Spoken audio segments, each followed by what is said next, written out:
o Ademir já falou,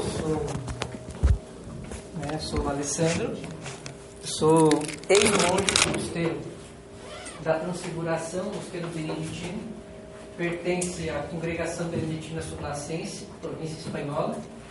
Fui monge lá mais ou menos por 7 anos. Lá eu estudei filosofia e teologia no período de 6 anos, que eles têm formação interna.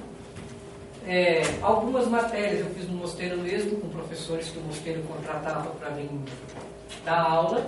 Outras eu tive que ir para outros mosteiros para fazer. Fui para o mosteiro de São Bento do Rio, onde tive aula com Dom Estevão Bittencourt, com Dom Odilon, que hoje já estão na eternidade. Eu tive aula também com Dom Justino. Então são monges assim, do mosteiro de São Bento do Rio, e foram meus professores. Depois, eu agora, a formação que tive no mosteiro, tive estudando também latim, francês, espanhol, né? Então eu conheço esses idiomas também, né? Porque o mosteiro tem que ter, caso vai cantar gregoriano, vai cantar em latim, né? Não vai saber nada, né? Então tem que ter, né? Então a gente teve essa formação. Como o meu mosteiro chamava-se também da Transfiguração, a gente também teve um pouco de teologia dogmática oriental para a compreensão dos padres gregos, né? Então não só a dogmática ocidental, mas também um pouco de dogmática oriental para a compreensão dos padres gregos. E agora, atualmente, essa formação que eu fiz no mosteiro, ela não teve um diploma, né? Eu só tenho lá um currículo que fiz essas matérias e só, ela não tem um valor acadêmico. Então agora eu estou fazendo licenciatura em filosofia dos claretianos e estou treinando, na verdade estou me formando em administração de empresas na Estácio. E estou começando o mestrado na Federal de Filosofia e vou me especializar em Santo Tomás de Aquino. Então, e aí depois vou estudar também a teologia para mim ter o diploma tanto da filosofia e da teologia e da administração, depois o mestrado e o doutorado, que é a minha intenção de fazer, né? Então, um pouco, né, da minha vida é isso. Eu trabalho no supermercado Condor, sou operador de caixa, né? Sou ministro da palavra e da Eucaristia da Paróquia Santana, do campo de Santana, né? E sou catequista lá também. Dou formação para leigos, prego retiro, dou curso, palestra. Volte e meia os padres estão me chamando aí, algumas paróquias também eu venho, na paróquia Santa Isabel, ali na Vila Isabel eu também estou por ali com o padre José Carlos. Então, sempre estão me chamando, eu sempre estou atendendo e estou ajudando, né? Eu vejo o conhecimento como um dom dado por Deus, né? A oportunidade de ter feito uma filosofia, uma teologia, é um dom dado por Deus, nem todo mundo, né, teve essa graça. Então eu vejo como dom. Se é como dom, São Paulo diz que deve ser colocado a favor da comunidade, né? Então deve ser partilhado, deve ser, né, usado para a edificação da comunidade, né? Então eu faço isso também, procuro, né, distribuir a minha formação, ajudando de uma forma assim. Bom, moro com minha mãe, né, só eu, minha mãe e minha irmã, né, tenho 30 anos e continuo vivendo como se estivesse no mosteiro, como todo mundo, né? Rezo, faço minhas orações, tal. Até o pessoal brinca comigo, né? Quantas horas tem o seu dia que você é operador de caixa, trabalha sábado, domingo, feriado, né? Porque mercado é puxado, que a galera sabe, você é ministro, você é catequista, né? Você vai na igreja, você, né, ainda estuda, né? Estuda administração, né? Estuda filosofia na distância, ainda faz vai fazer mestrado, não se arranja tanto tempo para estudar, né? Eu leio de ônibus, eu leio no intervalo, eu não vejo televisão, né? Isso também é uma coisa que eu ajudo quase, durmo um pouco também, né? Mas eu tenho toda uma disciplina que eu tive na vida monástica, né? Que foi me ensinando e eu fui, né? Então hoje eu vou vivendo, vou fazendo minhas orações, meus horários para tudo e tal, né? Até hoje eu estava conversando com a psicóloga e ela falou assim, Eu falei para ela, não tenho nem tempo de pensar em doenças, eu não sou doente, porque eu não tenho tempo de pensar em depressão, em problemas, em traumas da vida, porque a minha vida é tão corrida, eu faço tanta coisa que não dá nem tempo de você pensar, né? Mais ou menos por aí. Então, minha apresentação seria isso. Bom, o que planejei para dentro dessas duas aulas de hoje, para a gente poder entender Santo Atanásio, saber sobre a sua vida, entender o contexto das suas obras, para não ficar perdido, na hora de você pegar uma obra dele lá e ler, pô, tá falando de arte, tá falando de arianismo, o que será que é esse negócio? O que será? Então, tem que conhecer um pouco o contexto histórico. Então, eu vou dar mais ou menos uma introdução à filosofia patrística, as controvérsias teológicas do século IV, essas heresias, o que é, né, para que possam entender, e daí sim sobre Santo Atanásio, sua vida e seus escritos. Para que, a hora que vocês forem ler os escritos de Santo Atanásio, vocês tenham base de suporte para conseguir entender o que ele estava tentando fazer ali. Né? Então, comecemos aí então, introdução à filosofia. O período patrístico, Santo Atanásio, está dentro da patrística. A patrística era tanto uma matéria da teologia, quanto uma matéria da filosofia. Embora nos cursos de filosofia, eles apenas estudam Agostinho e depois pulam, né? Vai direto para a escolástica. Né? Mas não foi só Agostinho, né, da patrística. É lógico que ele é um dos maiores, mas não foi só Agostinho. Atanásio é um desse período, né? Mas infelizmente eles pulam, né? Curtam lá a história da filosofia medieval e só trabalha Agostinho e depois já vai direto para a escolástica. E acaba ficando por aí, né? Mas é importante. Então nós temos aqui a filosofia antiga, o surgimento da filosofia lá com os pré-socráticos, com o período clássico, né? Depois Sócrates, Platão, Aristóteles. Temos lá o estoicismo, a helenística, aí entra o epicurismo, o estoicismo, tal. Nesse meio período aí surge também o médio platonismo, que geralmente na história da filosofia antiga os professores também acho que não fala muito, acho que eu não sabe nada, né? Mas quando a gente vai estudar patrística a gente, né, vai se deparar aí com o médio platonismo. Depois tem aí um neo-aristotelismo, tá? Meio que voltar um pouco a Aristóteles aqui. E aí surge então o neoplatonismo. É muito importante conhecer filosofia antiga para poder entender teologia. Para entender teologia tem que entender bem filosofia antiga e judaísmo. Isso é muito importante para conseguir compreender teologia. Neoplatonismo, aí, quando está o período do neoplatonismo, o fim da filosofia antiga, há também o surgimento do cristianismo. Aí é o encontro da filosofia com o cristianismo. Aí, então, começa o período da filosofia medieval, que se divide em patrística e escolástica. Então, aqui é o período em que nós vamos tratar e vamos estudar a patrística, né? Na filosofia eles só estudam Agostinho. Olha, eu vi muitas grades de filosofia, já passei, né? Acho que várias faculdades eu vi, só trabalho Agostinho, mas não foi só Agostinho nesse período. Temos aí Atanásio, temos Gregório de Nissa, Gregório Nazianzeno, entre outros aí. Na patrística se destaca muito, os padres da igreja não conheciam muito Aristóteles.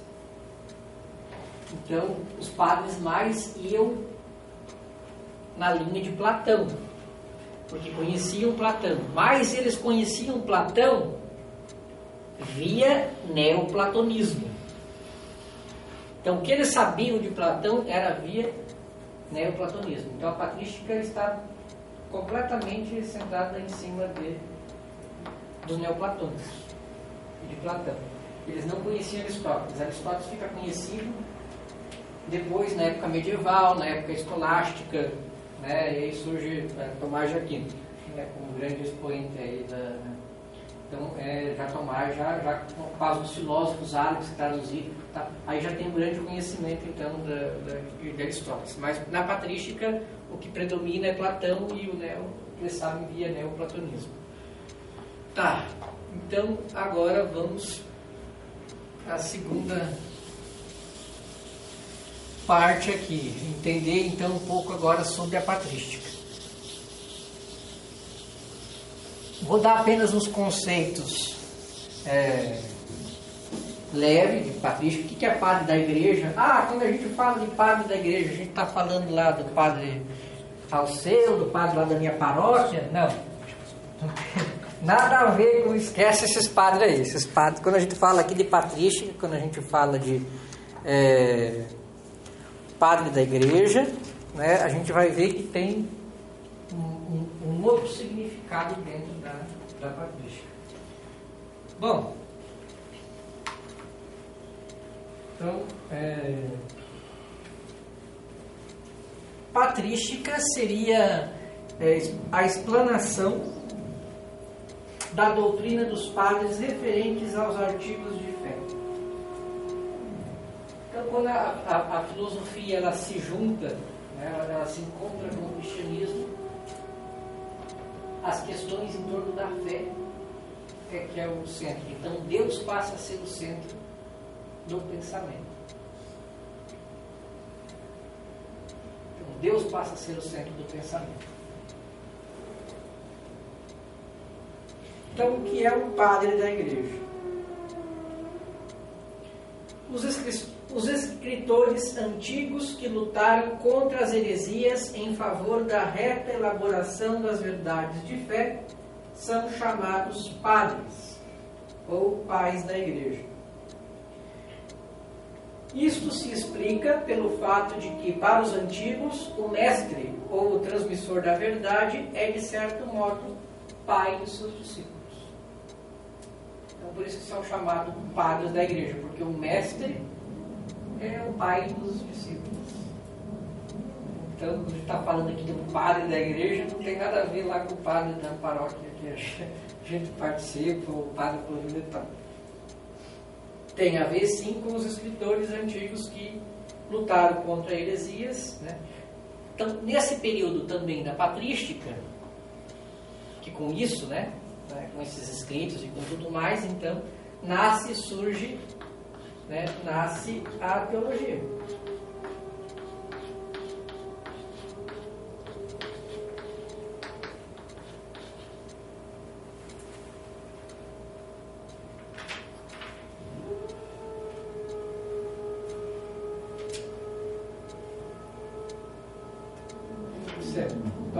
Com o tempo, foi mais precisamente definido, então, o conceito de padre da igreja.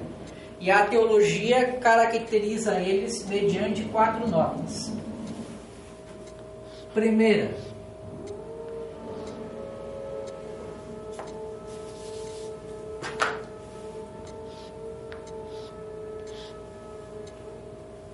ortodoxia da doutrina. Essa é a primeira nota que caracteriza um padre da igreja, como um escritor. Ortodoxia da doutrina. O que é isso? Isso não significa total isenção de erros. Porque teve muitos padres da igreja, de repente o Tertuliano, que erraram em algumas coisas. Né? Mas significa ser fiel em comunhão com o pensamento da igreja, em comunhão com o magistério. Então, é de notar que um ou outro padre pode ter errado sem querer contradizer o magistério. Por exemplo, Orígenes e algumas obras dele, de repente vai falar, o magistério não se pronunciou ainda. Ele coloca, então eu estou afirmando isso, pode ser errado, mas até agora o magistério não se pronunciou em relação a essas questões aqui. Né? Então você via que havia uma concordância também.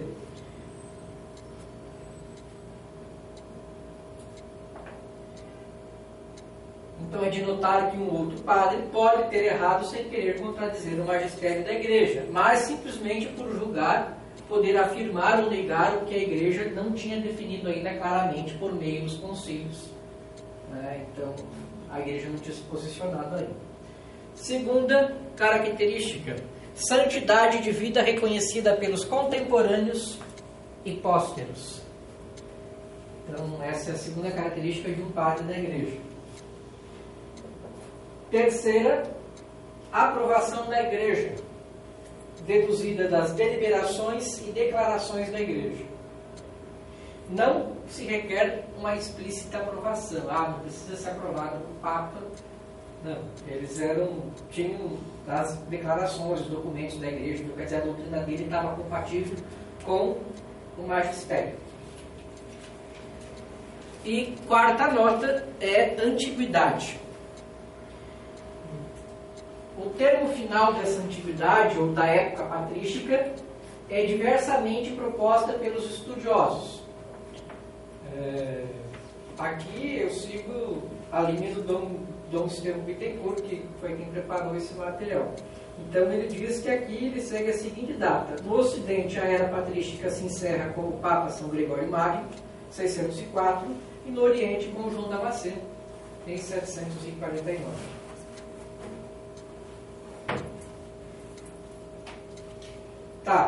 Os escritores que não reúnem em si essas 4 notas que eu falei, eles são chamados apenas de escritores eclesiásticos. Então, quem não é chamado de padre da Igreja, na patrística, porque não tem essas 4 notas que eu falei, ele é chamado de escritor eclesiástico. Então, você vai ver dentro da patrística quem é padre da Igreja e quem é escritor eclesiástico. Por exemplo, Tertuliano e Orígenes são escritores eclesiásticos e não padres da Igreja. Por quê? Porque Tertuliano se envolveu com o pessoal, caiu em heresia depois, e Orígenes, não sei se todo mundo sabe, mas ele se castrou, quis levar ao pé da letra lá, e daí se fez eunuco, e daí isso não foi muito bem interpretado pela Igreja, e por isso ele passou a ser mal entendido. Entre os padres da Igreja há bispos, há presbíteros, há diáconos e há leigos. Então não é algo só do alto clero, Geralmente também a categoria dos padres coincide parcialmente com a dos doutores da Igreja. Além de ser padre, o cara é doutor da Igreja. Estes são então os grandes mestres da fé, dos quais não se exige até a antiguidade, mas apenas eminente saber e explícita declaração da Igreja. Então o doutor da Igreja, ele não precisa ser antigo, ser da época, teoricamente, da patrística. Nós temos aí o São João da Cruz, que é doutor da Igreja também, e ele não era do período patrístico, mas tem o seu reconhecimento, tem a sua autoridade. É mais atual, Santa Teresinha. Santa Teresinha. Então quer dizer, mas por quê?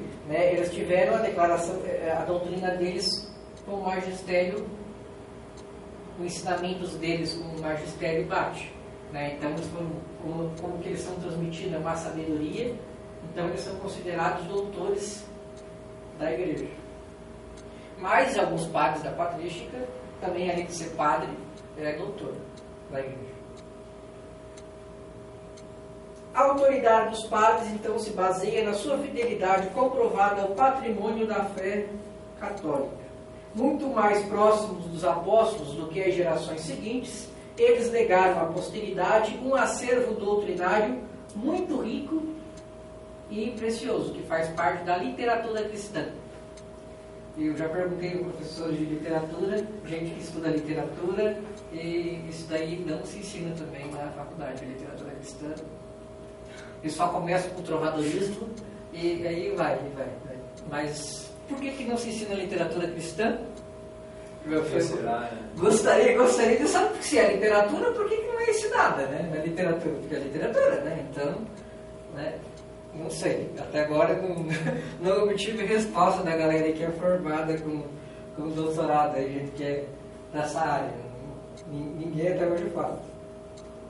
Verdade é que os padres falaram na linguagem de sua época, o que requer certo esforço da parte do leitor moderno para os compreender. Mas faz-se necessário retroceder à época e ao ambiente de cada padre para entender a respectiva doutrina. Então, para a gente poder estudar um autor antigo, a gente tem que...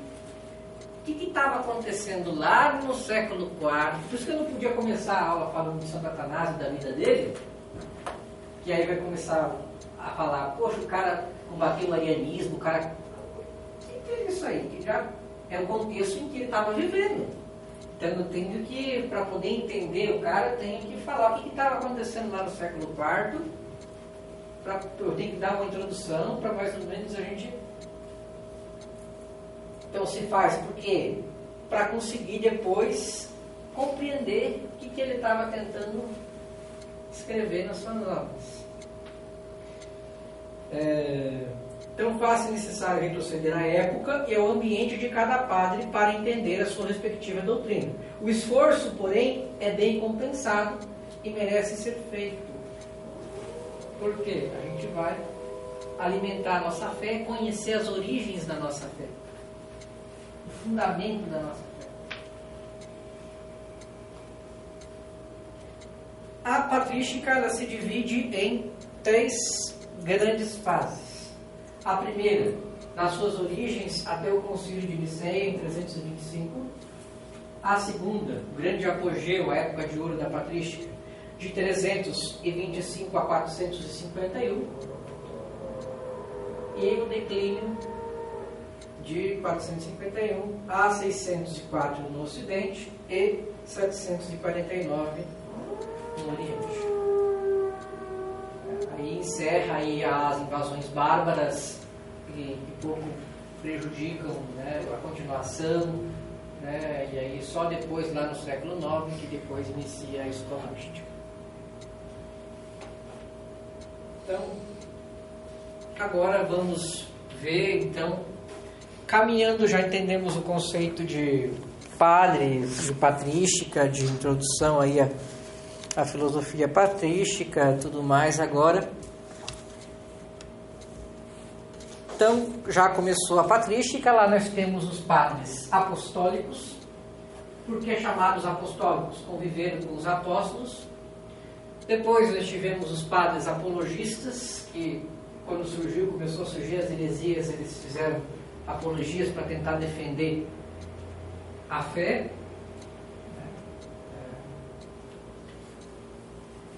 E depois tivemos aí Clemente, Orígenes, e chegando no século, na época da Idade de Ouro, da patrística. Então nós vamos encontrar no Oriente a figura de Santo Atanásio. O que estava acontecendo então nesse século IV? No século IV, teve uma heresia que surgiu, chamada arianismo.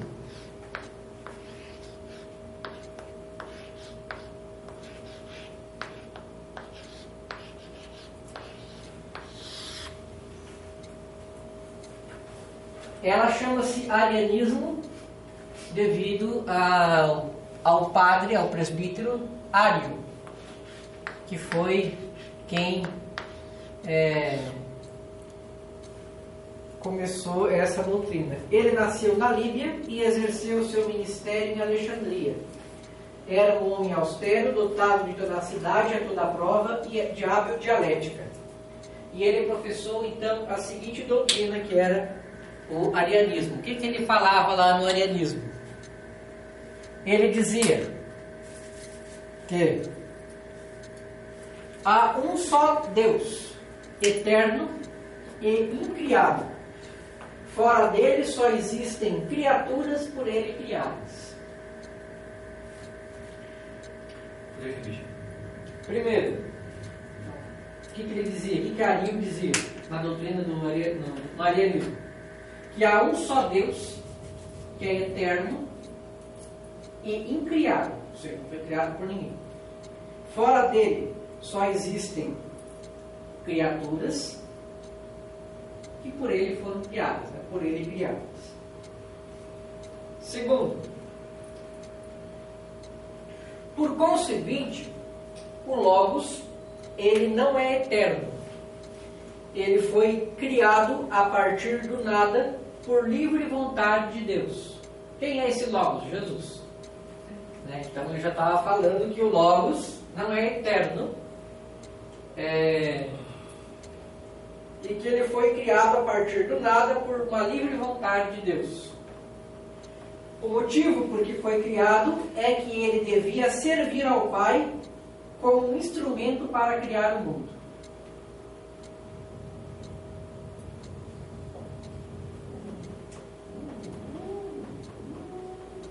Então, o motivo por que ele dizia que Jesus foi criado é que ele devia servir ao Pai como instrumento para criar o mundo.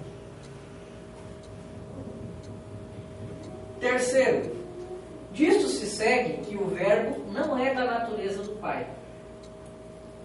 É mutável e capaz de pecar. Então ele dizia que Jesus era mutável e capaz de pecar. Porque ele não tinha a mesma natureza do Pai. Mas como é que chegou a essa conclusão? Olha, Você conhece uma criatura chamada Satã? por aí, porque se ele fosse ler o Evangelho, por exemplo, o Evangelho de João, eu acho que ele nunca chegou a ler, né? E tinha os semi-arianos também, né? Tinha, nós vamos chegar aí. Vamos chegar nas controvérsias teológicas.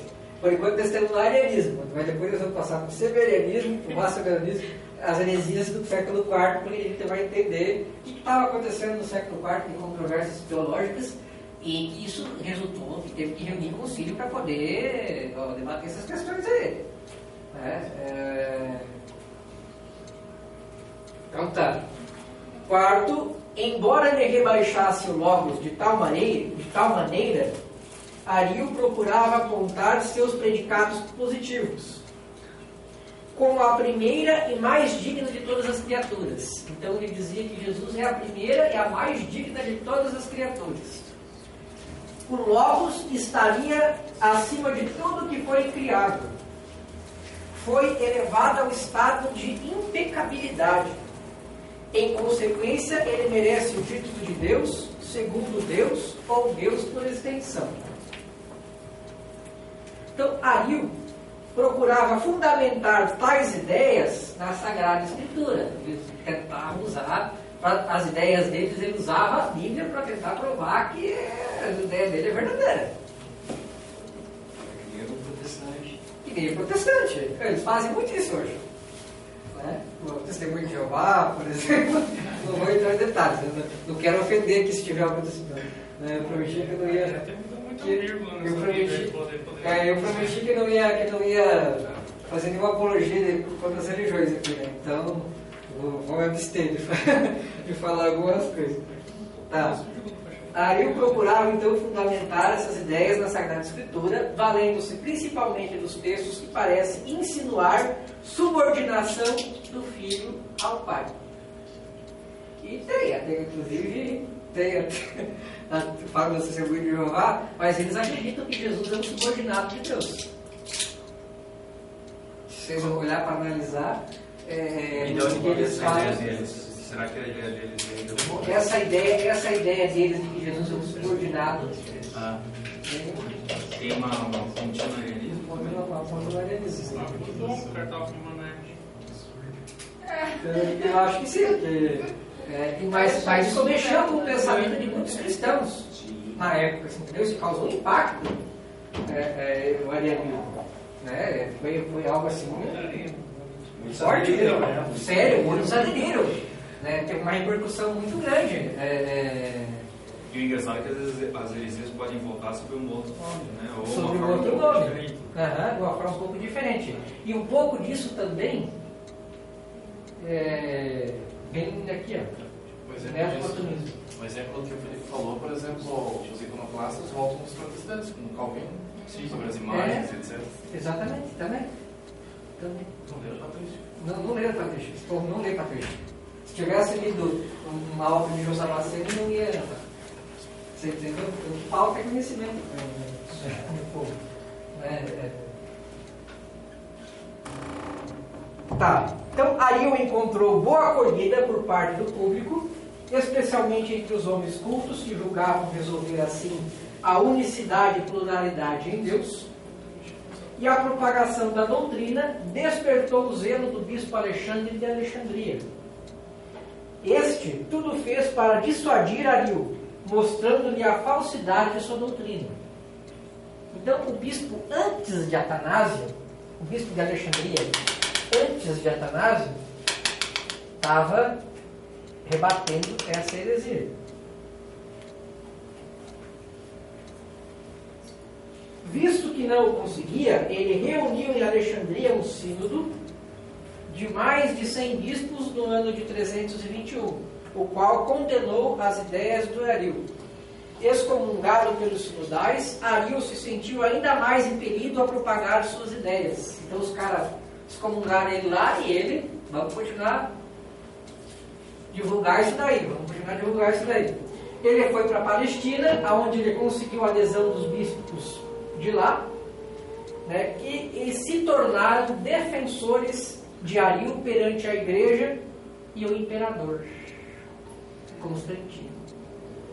Daí surgiu o conflito entre igreja e império, porque o que o imperador tem a ver com questão teológica?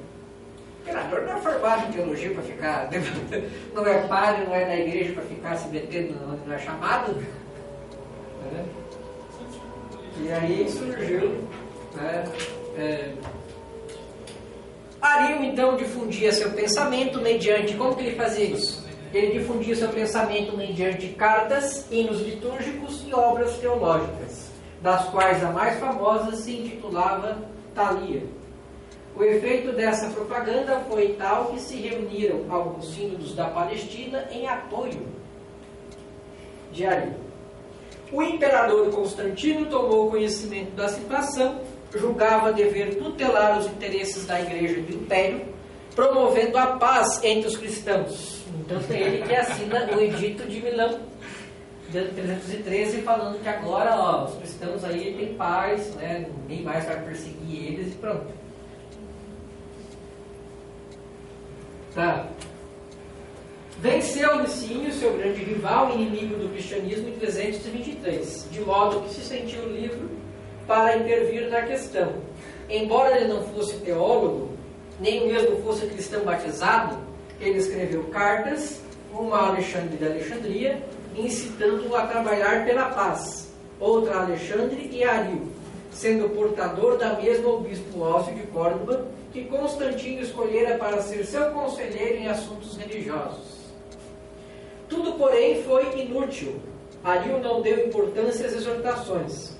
Ósio percebeu assim que a situação era grave e sugeriu a Constantino que convocasse um concílio de todos os bispos da igreja, ou concílio ecumênico.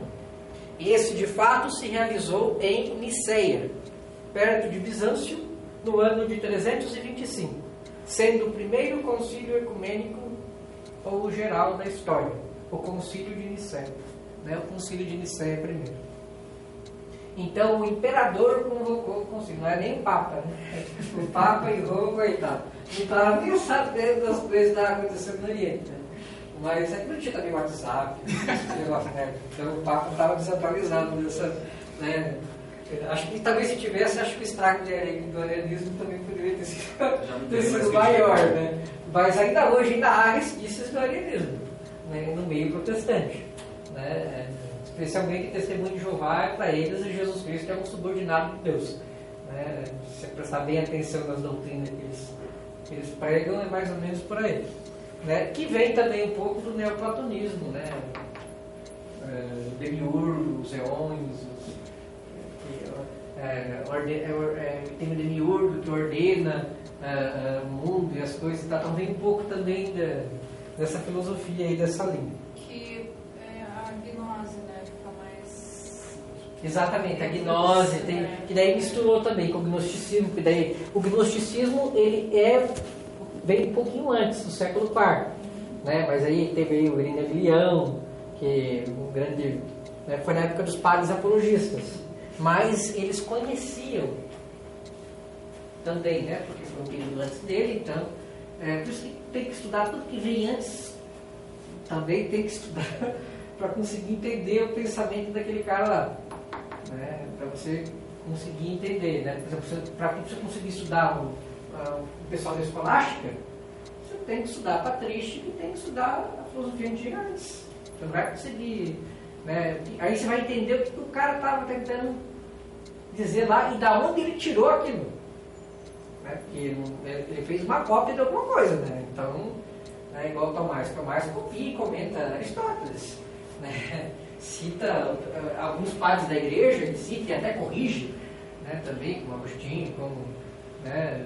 E assim vai. Então, quer dizer, mas por quê? Porque o cara conheceu tudo que vem antes. Então, para a gente estudar ele, vai ter que estudar o que vem antes, para conseguir entender. É tão trágico que essa concepção, por causa de Demiurgo, do gnosticismo, alguns testemunhos de Jeová eles até se dividiram, coisa que o protestante faz muito bem, porque uns acreditam que Jesus Cristo é o Demiurgo e uns acreditam que Jesus Cristo não é considerado Demiurgo, porque o Demiurgo é um Deus imperfeito, criado através da matéria, blá blá blá, e alguns nem acreditam devido à extrema subordinação dele ao Pai, como se ele fosse só uma criatura dotada de um espírito angélico, divino, presente dentro dele, blá blá blá. E aqui acredita, inclusive, que é mais novo de música, né? E só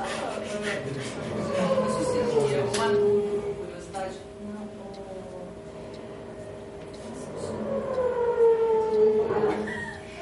Estamos prestando atenção.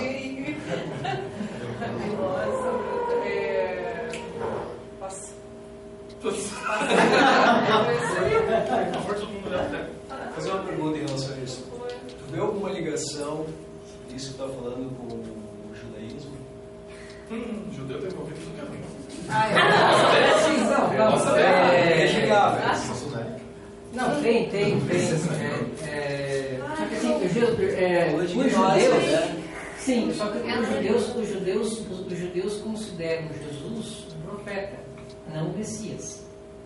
Porque é o seguinte, os judeus, quando eles têm, na verdade, a Bíblia falava que eles têm 3 tipos de Messias: o servo sofredor de Isaías, o rei político poderoso, né? E daí o que aconteceu? Eles não esperam o servo sofredor, não. O Messias não pode ser um pobre coitado do servo sofredor. Você entendeu? Tem que ser o Líder político. O líder político. Tem que ser por isso que eles estão esperando até hoje. Eles já se enganaram 2 vezes, né? Primeiro aquele cara que foi lá e se converteu ao islamismo, que era o Galaquiva, que eles tinham como Messias, e o cara lá e o sobrinho dele viu que ele subiu a montanha e foi lá e se converteu ao islamismo, né? Daí eles, aquele cara que eles acreditavam que era o Maomé lá, Messias, exatamente. Não, porque eles não queriam acreditar que o Messias verdadeiro era aquele pobre sofredor brasileiro, né? Não, eles não aceitaram. E nascer em Belém, eles até davam risada, né? Vai nascer em Belém, uma cidadezinha de tudo, né? Tá, eu lembrei agora. Se tem a ver com os cátaros, isso. Essa é uma herança, é uma herança que chegou até o catarismo. O catarismo tem base nessa. Os albigenses, eles professam essa concepção gnóstica de tudo que é material ruim. Isso, Posso isso. interromper um pouquinho? O catarismo ele tem algo a ver com o orfismo na Grécia, antes mesmo do Jesus. Nossa, que bom!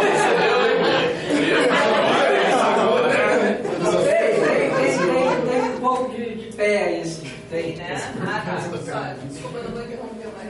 Não. Gente, tem dúvida, vocês podem perguntar, tá? Nem que se estenda um pouco mais. Se não der tempo, talvez, de eu fazer essa aula magna hoje, a gente faz uma quarta, a gente continua quarta-feira que não tem problema. Não, é que sempre uma coisa, né? Como tu disse, o cara lá só disse porque olhou esvaziou lá, né? Porque exatamente, é isso daí. O que acontece é isso. Por exemplo, eu estou estudando Tomás. Cara, o que Tomás fez de novo? Quase nada. Ele fala o que ele fez de novo. Ele pegou lá a ideia de Aristóteles do motor imóvel. Falou, esse motor imóvel aqui é Deus. Só isso que Tomás fez. Falou, esse motor imóvel aqui é Deus. Tomás fez isso. É lógico que ele foi um sábio, né? Ele comentou tudo, em todas as áreas, em todas as coisas. Aí, né? Mas, na verdade, ele pegou o quê? Aristóteles, ideias de Aristóteles e...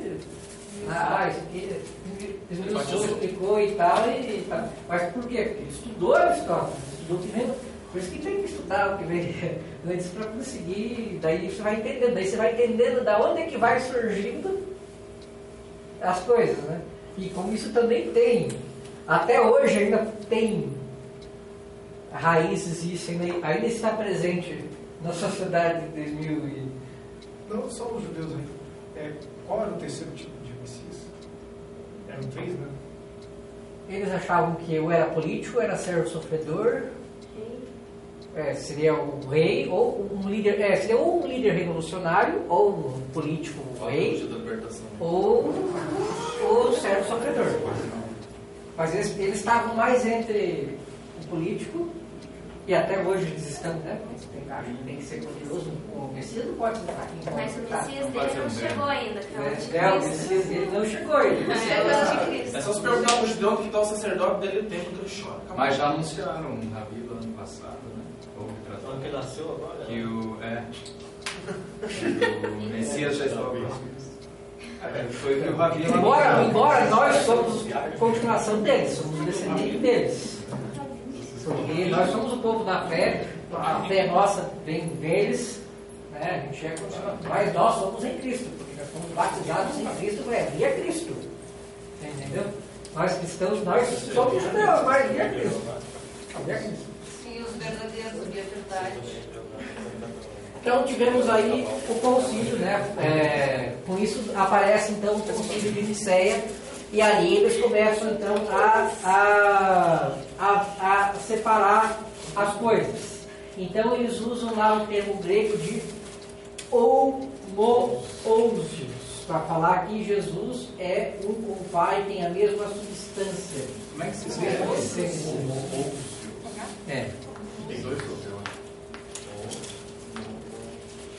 Por isso que eu não entendi aquela piadinha na internet.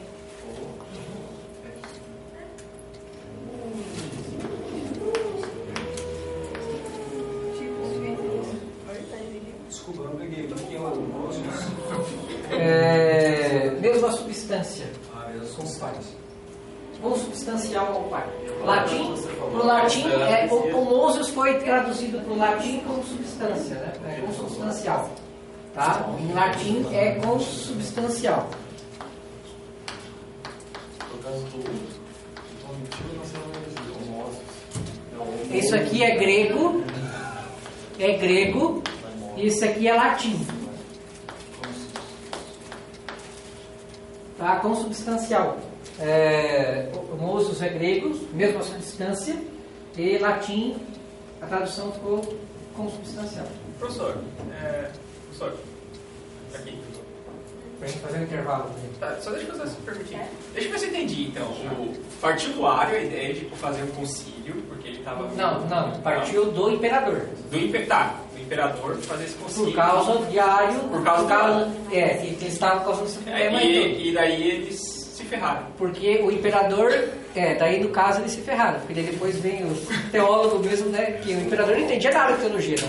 Mas daí vieram os teólogos e daí, só que daí definiram as coisas, né? Agora Jesus ele é consubstancial ao Pai.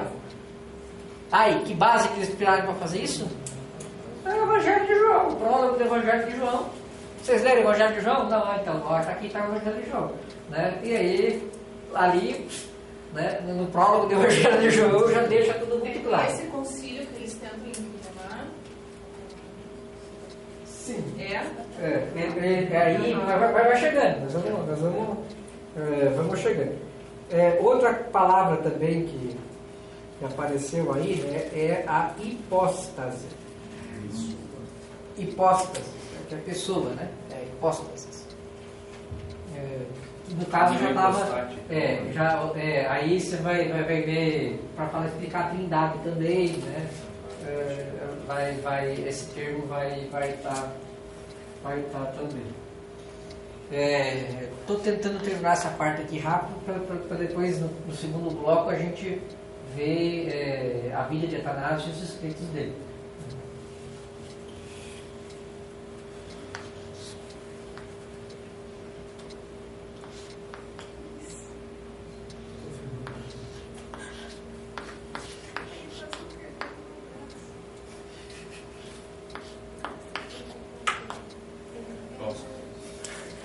E como é que seria o termo em latim? Pessoa. Pessoa?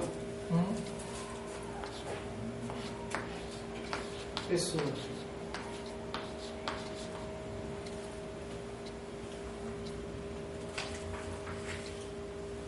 Bom, depois aí vem aquilo que a nossa querida amiga Luana falou, o semi-arianismo. Compreende-se que a controvérsia tenha continuado por decênios. Então, foi feito o concílio, foi resolvido tudo, mas os caras ainda continuaram e morreram. Vamos persistir aqui, vamos continuar a mesma coisa. Entendeu? Aí vem o semi-arianismo. Então, os arianos procuravam ganhar a simpatia do imperador Constantino e a de sua irmã Constância. Conseguiram realmente as boas graças da corte. Em 328 morreu o bispo Alexandre, sendo eleito em seu lugar o arquidiácono Santo Atanásio, que assumiu o papel de defensor da ortodoxia e por isso foi 5 vezes exilado da sua diocese, expulso e exilado, rechaçado da sua diocese, por causa desses arianos aí, né, os semi-arianos, que além do concílio já ter definido, os caras já continuaram bem vários assuntos, né? Mas tá.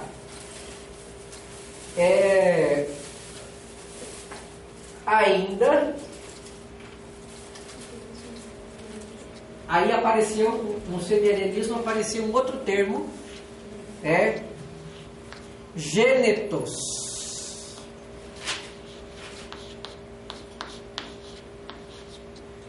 Tradução latina, gerado. Gerado não criado. Que aí a gente vai ver o credo do concílio, né? Niceno, do concílio de Niceia, depois continuaram as controvérsias para depois chegar no concílio de Calcedon, do concílio de Constantinopla, e aí surgiu o credo niceno constantinopolitano. Só uma pergunta rapidinho, eu só não consegui pegar ali o momento entre o fato que os semi-arianistas eles estavam buscando as graças lá de Constantino e Constância e o Santo Atanásio ser expulsos várias vezes lá. Então, morreu o bispo lá, de Alexandre, e foi eleito Atanásio.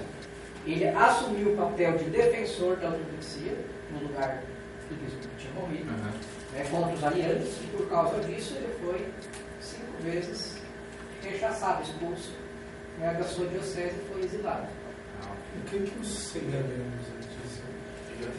Então, diziam que eles continuam a doutrina do arianismo. Ele diz que, na verdade, ele diz assim, Jesus, ele era semelhante a Deus Pai.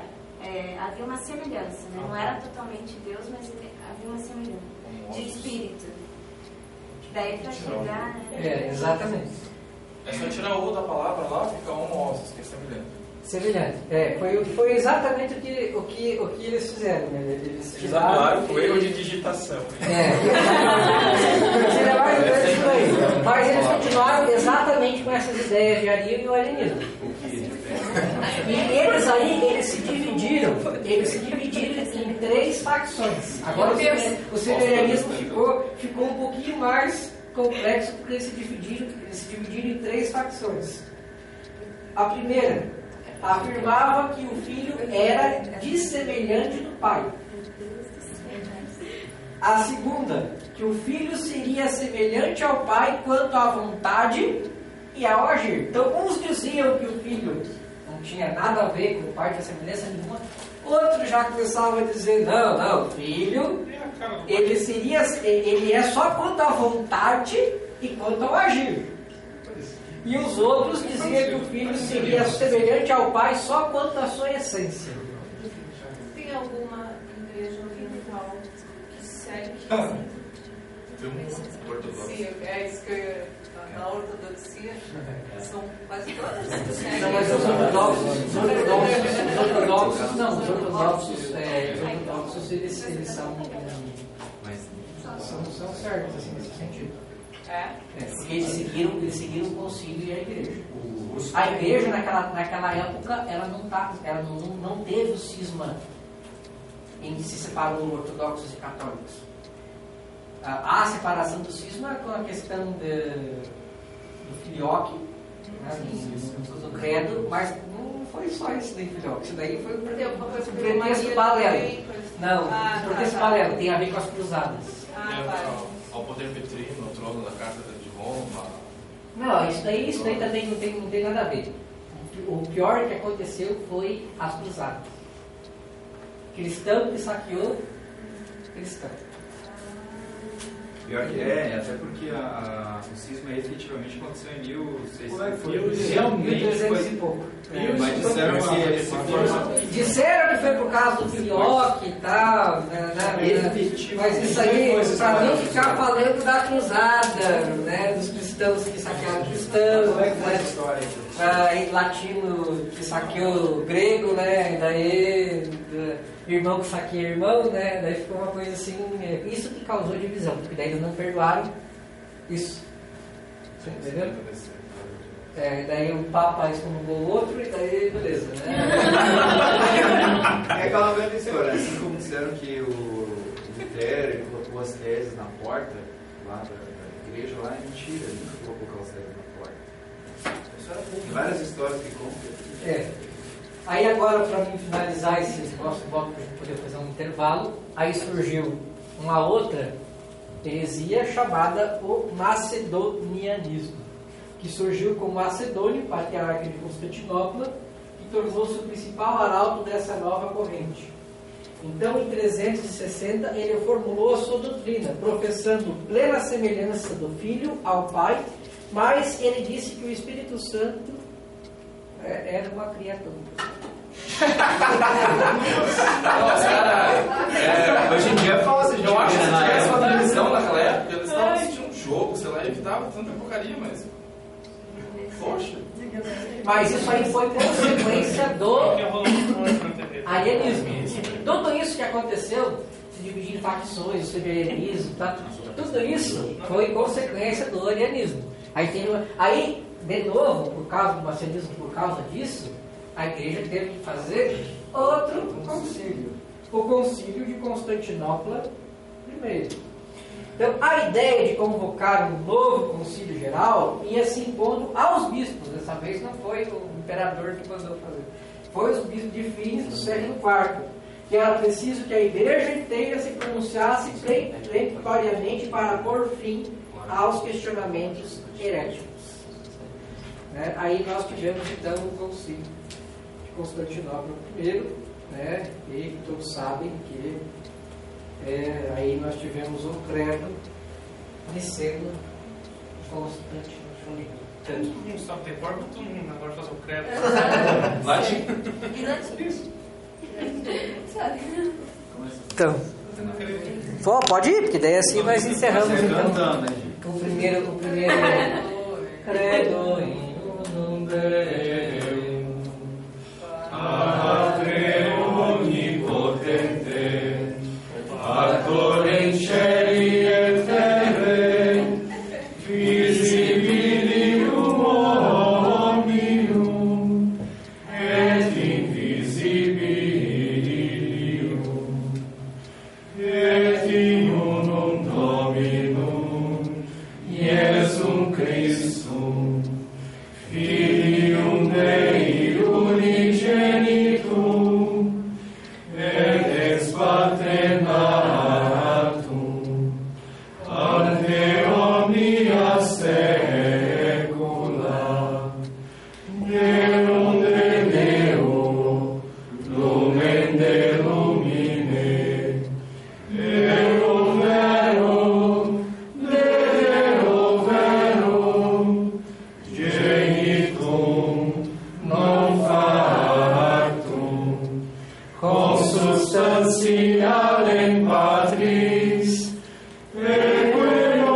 Maria facta sum, qui propter nos homines, et propter nostram salute, descendite celis, et incarnatus est de Spiritus Sancto, es Maria Virgine, et homo factus est, crucifixus essiam pro nobis, sub Pontio Pilato, passus et sepultus est, et resurrexit exia die,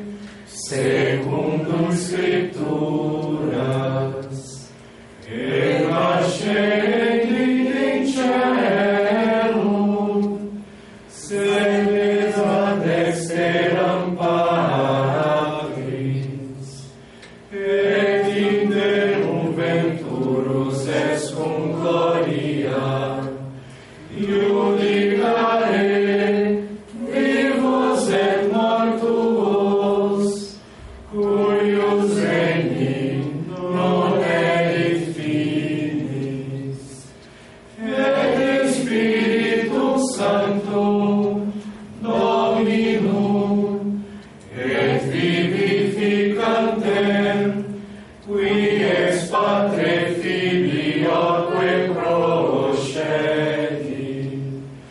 qui cum Patre et Filio simul adoratur, et cum glorificatur, qui locutus est per profetas, et una sancta catholica et apostolica ecclesia, confiteor unum baptisma, in remissione peccatorum, et expecto resurrectione mortuorum, et vitam venturi seculi.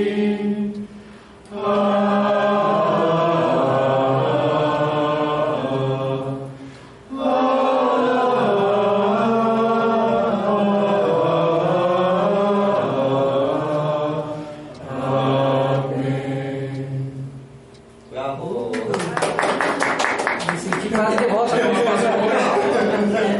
Todo mundo está convidado para o coral futuro, né? Em breve. Então, aqui eu coloquei um pouco alguns dados biográficos, datas assim importantes, fatos de Atanásio. Ele nasceu em Alexandria em 295. Em 319 ele foi ordenado diácono. Ele tomou parte do concílio, foi secretário no concílio de Niceia. Depois ele foi, em 328, ordenado bispo, assumiu o lugar do bispo. Sofreu, dentro do ministério de bispo dele, 5 vezes foi exilado e teve que sair dele e voltar, e morreu em 373. Então, Santo Atanásio é uma das figuras mais importantes de toda a história da Igreja. É o mais eminente dos bispos de Alexandria. Soube defender a fé ortodoxa com tenacidade e coragem frente aos arianos, a ponto de ser chamado pelos gregos o pai da ortodoxia.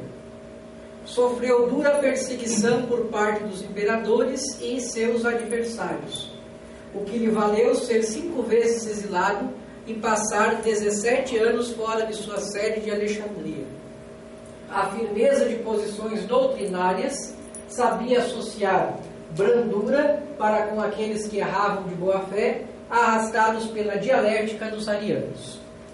Então, dados biográficos de Atanásio. Atanásio, ele nasceu em Alexandria no ano 295, recebeu sólida formação clássica e manteve certo contato com os monges da Tebaida, no Egito. Então ele teve formação monástica. Geralmente todos os padres gregos de origem meio que ortodoxa, meio oriental, foram monges ou tiveram formação como monges. Em 319 foi ordenado diácono por seu bispo Alexandre, e como secretário deste tomou parte no concílio de Niceia, primeiro em 325, onde se destacou por seus debates com os arianos. 3 anos mais tarde, em 328, ele sucedeu a Alexandre na cátedra episcopal de Alexandria. A sua missão pastoral não lhe era fácil, pois os arianos, embora condenados pelo concílio, não deixavam de o impugnar. Recusou-se a receber Ario na comunhão da igreja. Então, um sínodo ariano de Tiro o considerou deposto de sua sede episcopal, dando ocasião a que o imperador Constantino o exilasse para Trêmenes. Aconteceu aí o seu primeiro exílio. Tendo falecido o monarca em 337, Atanásio pôde voltar para sua sede.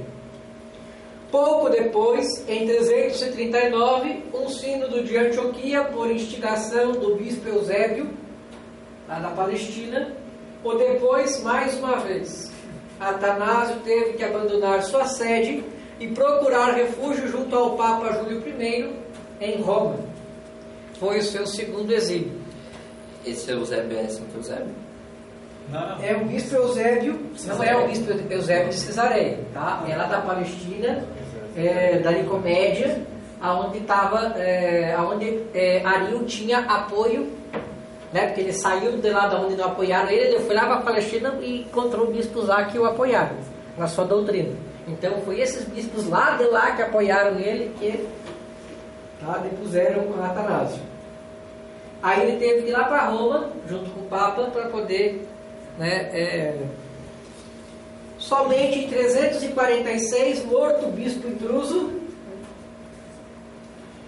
Atanásio então volta para Alexandria com autorização do imperador Constâncio, que assim atendia a uma solicitação do concílio de Sardes. Em 355, um sínodo de Milão declarou Atanásio deposto mais uma vez, ocasionando o recesso do bispo para junto dos monges do deserto egípcio, dos quais ele conhecia, os monges da Tebaida, de que ele teve formação. Então, mais uma vez, um sínodo lá declarou ele deposto, que ele teve que sair, daí ele foi lá para o mosteiro, onde ele teve formação, procurar lá o refúgio com os monges. Então, foi o seu terceiro exílio. De 361 a 363, reinou o imperador Juliano, desejoso de restaurar a cultura pagã, julgando que faria mal à igreja se chamasse os bispos exilados para suas sedes. Então ele chamou Atanásio para Alexandria em 362. O bispo pôs-se então a trabalhar pela união de semi-arianos e ortodoxos, reunindo um sínodo em Alexandria no ano de 362. Todavia, o Juliano, que tinha deposto ele, tinha mandado ele vir, porque ele negociou lá, que ele achava que o imperador achando fazendo isso, a galera vai mandar um bispo exilado, que a galera vai ficar brava, então eu vou trazer esse bispo aqui de novo. Só que não foi isso que aconteceu. Ele fez um concílio, começou a trabalhar e começou a unir a galera, Aí o imperador Juliano, que não queria a paz entre os cristãos, mas a divisão, indignou-se com isso e expulsou Atanásio como perturbador da paz e inimigo dos deuses. Foi o quarto exílio. Tendo Juliano morto, falecido, em 363, pôde Atanásio voltar para Alexandria. O cara morreu, não voltava. Mas em 365, sob o imperador Valente, teve que deixar sua sede, retirando-se para uma casa de campo, perto de Alexandria, onde ficou lá por 4 meses. Foi o seu 5º exílio. O descontentamento do povo fiel atemorizou o valente imperador.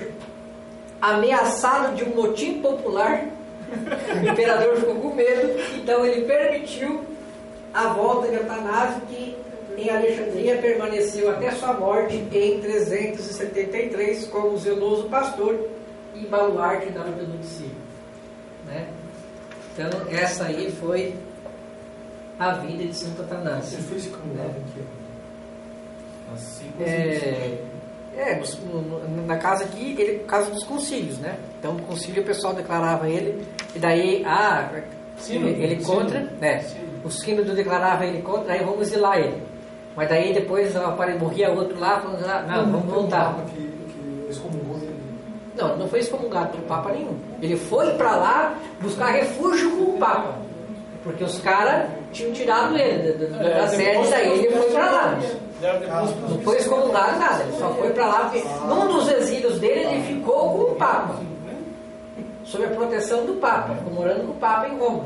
Ele uma vez foi para Treves, depois foi para Roma, mas não teve nada de excomunhão de Atanásio não, tá? Então, agora os seus escritos. Santo Atanásio produziu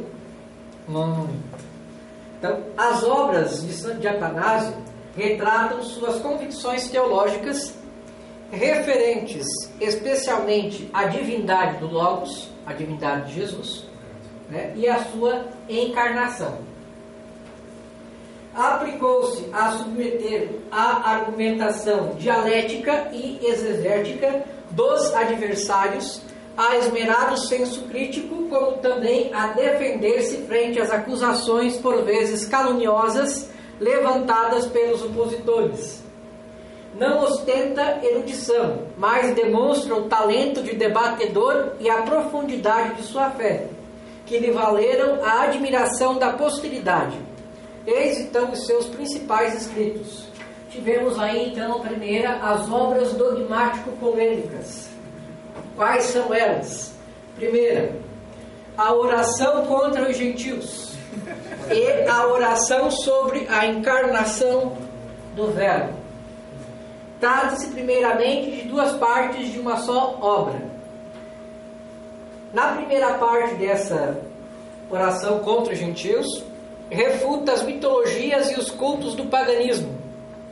Ele examina a origem e a história do mal e descreve a imoralidade e o contrassenso da idolatria. Então também ele debateu a questão da idolatria, né, a questão de mitologia, cultos aí do paganismo antigo. Então ele está fazendo uma oração contra os gentios. Os gentios são pagãos, né? Tomás também escreve a sua contra os gentios, contra os pagãos, né? Contra... Um exemplo disso é a questão da divinização dos sentimentos, das paixões e dos fenômenos que os gregos não conseguiam explicar. Eles atribuíam como origens a deuses, a princípios, etc. E Santo Atanásio ele deixa bem claro que a própria natureza da idolatria é o culto às nossas próprias paixões. Por isso que ele critica muito a cultura grega, porque é a cultura que endeusa o próprio ser humano. Continuando nessa obra aí, então a seguir ele considera o panteísmo que os gregos, os estoicos e o povo grego tinha, como a forma mais elevada do culto da natureza. E daí ele opõe isso ao monoteísmo, sistema no qual o Logos nos deu a conhecer o Pai. Como se vê, esta primeira parte então corresponde ao estilo das apologias do século II. Ele estava fazendo uma oração, mas defendendo a fé, né? Aí isso se tornou uma apologia. A segunda afirma que somente a encarnação do Logos pode trazer remédio à corrupção moral existente entre os povos da terra. Então, nessa obra, ele expõe as razões da encarnação, paixão, morte e ressurreição de Jesus, refutando as objeções de judeus pagãos, como também faz Santo Anselmo na obra chamada Por Deus Homem, né? Porque Deus se fez homem. Segunda obra dogmático-polêmica, discurso contra os arianos. São 3 os discursos. O primeiro discurso defende a definição do Concílio de Nicéia, a eternidade do Filho de Deus e a unidade da essência divina. O segundo e o terceiro discurso interpretam os textos bíblicos que eram debatidos nas controvérsias com os arianos. E também considera as passagens escriturísticas referentes às relações do Filho com o Pai e ao mistério da encarnação. Outra obra dogmático-polêmica é sobre a encarnação do Verbo e contra os arianos. Essa obra é uma obra cuja autoria é discutida, eles atribuem a Atanásio, mas não se tem certeza se é realmente de Atanásio. Bons autores julgam que é de Atanásio, mas ela sofreu interpolações, né, defende a divindade de Jesus Cristo e do Espírito Santo, recorrendo à Sagrada Escritura. Outra obra dentro da dogmático-polêmica é o símbolo atanasiano. É um compêndio da fé católica redigido em 40 sentenças rítmicas, atribuído a Santo Atanásio a partir do século VII. Todavia, foi tido como autêntico até o século XVII, quando se averiguou que o texto original é latino e não grego, porque Atanásio era grego. O autor propõe os mistérios da Santíssima Trindade e da encarnação do Verbo, começando e terminando por afirmar: esta é a fé católica e quem não a professa com firmeza e fidelidade não pode ser salvo. Aí é que tem uma definição do concílio: anátema, seja anátema, fulano crescer, não pode ser salvo. Fora da igreja não há salvação. Vem um pouco da tradição patrística e do símbolo atanasiano. Livros históricos polêmicos. Temos aí a Apologia contra os arianos. Esta obra foi redigida em 357, quando Atanásio voltou do seu segundo exílio, já que os arianos continuavam a acusar o bispo de Alexandria.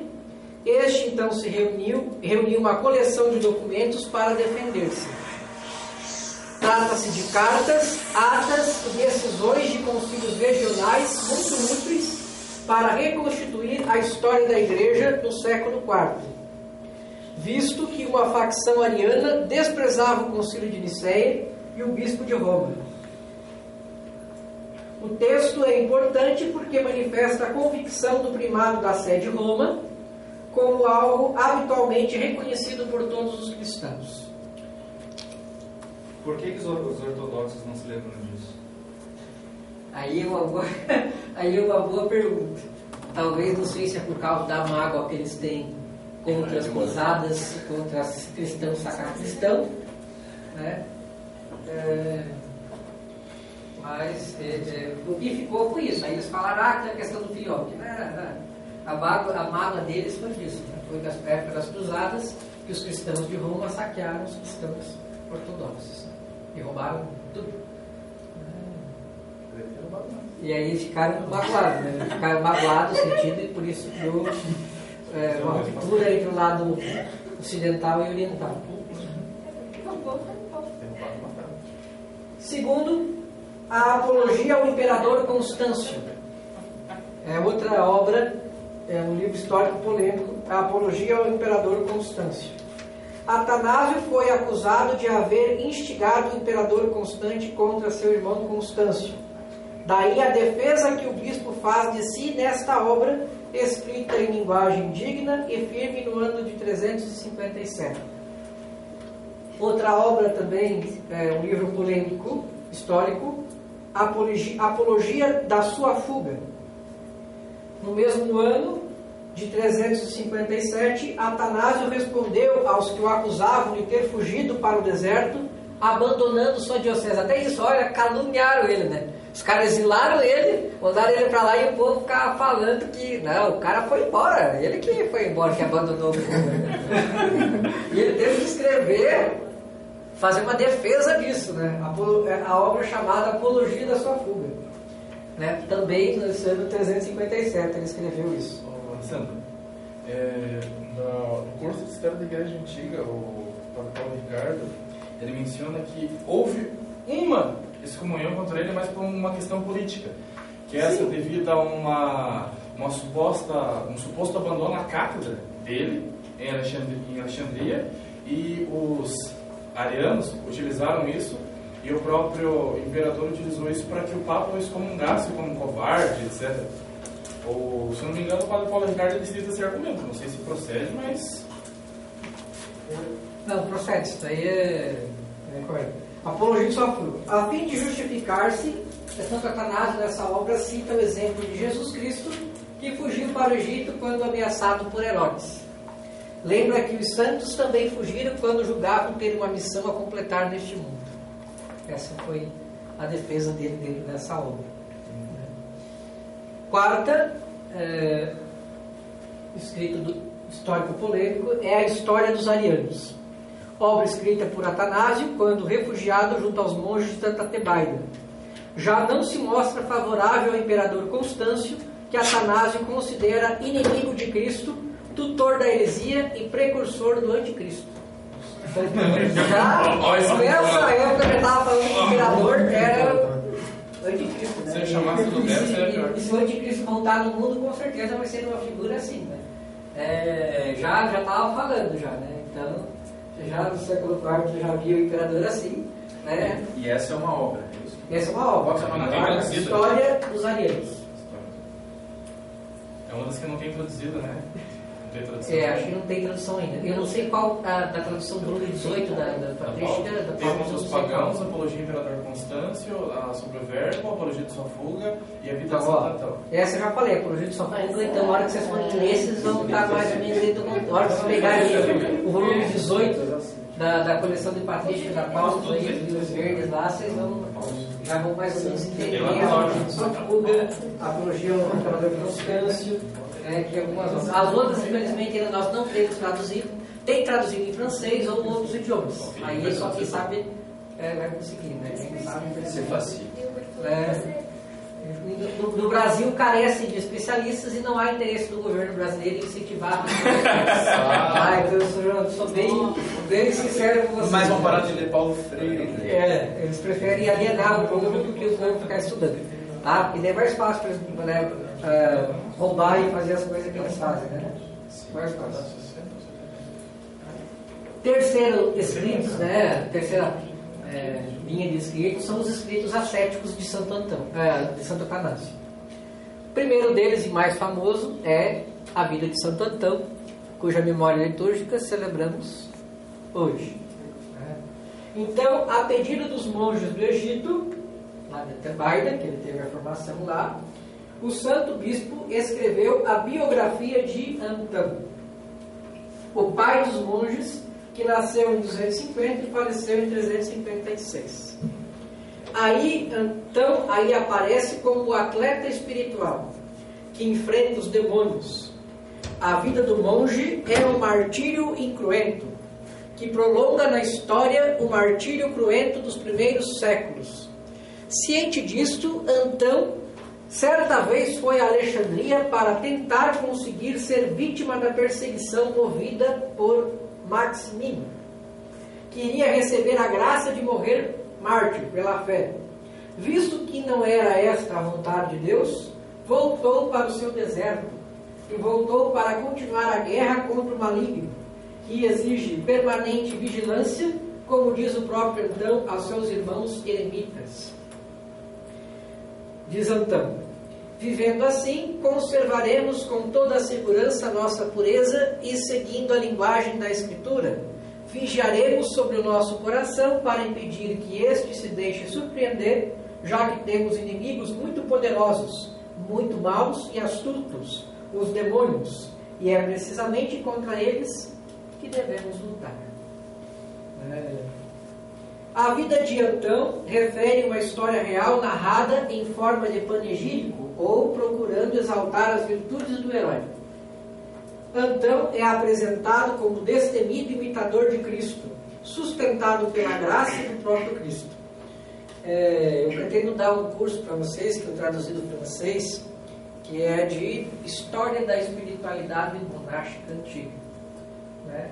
Então a gente vai estudar bem detalhado esse livro de Atanásio e sobre a vida de Antão e alguns laços, assim, coisas espirituais. Como a gente vai ver também Pacômio, Evagrio, por aí, São Bento e por aí vai.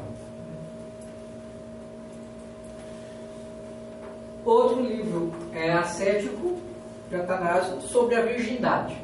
Santo Atanásio também. Muito se discutiu a autoria desta obra. Atualmente já não é tida como uma obra de Atanásio, mas sim de um autor desconhecido, embora contenha 21 vocábulos que Santo Atanásio jamais utiliza. Independentemente da questão da autoria, este livro ocupa lugar importante na história da ascese cristã, pois vem a ser o manual da Virgem cristã, indicando-lhe as grandes linhas da conduta que lhe convém manter. Senhor, é da Virgem só, ou seja, sobre a virgindade da mulher, ou é sobre a virgindade em geral?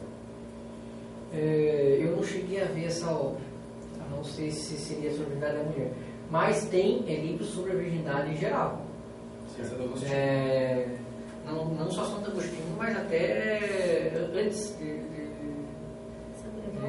O próprio João Crisóstomo também faz um tratado sobre a virgindade. Sobre a virgindade, Crisóstomo, mas tem outros também que falam sobre isso, porque a virgindade sempre foi exaltada, tanto masculina quanto feminina. Entendeu? Então isso sempre foi visto, né? Por isso que a igreja não vai abolir o celibato.